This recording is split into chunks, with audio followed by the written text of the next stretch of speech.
This is Men of the South, an oil painting by Sean Keating. It was painted between 1921 and 1922 in Dublin, and the artist depicts a flying column of the North Cork Brigade of the Irish Republican Army.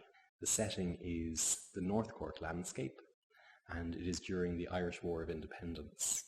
The painting itself was made during a ceasefire in that war.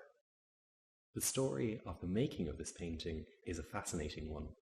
The artist invited a group of soldiers from the North Cork Brigade to Dublin in 1921, and they knocked on the door of the artist's studio without the porter knowing.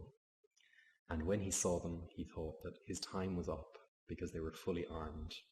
But the artist had invited them and spent the next 2 weeks painting portraits of them, photographing them, studying them, and arranging them in different groupings. The resulting painting shows them in profile as a Greek frieze of heroes.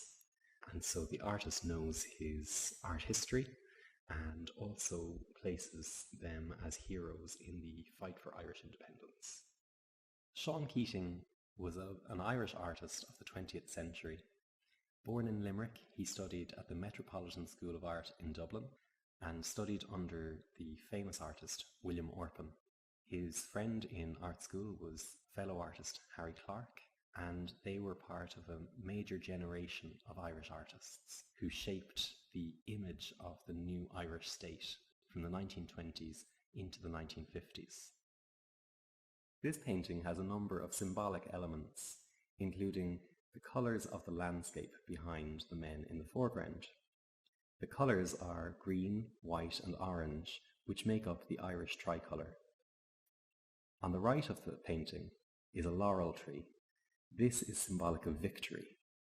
Therefore, the men in the foreground look towards victory against the backdrop of the Irish flag.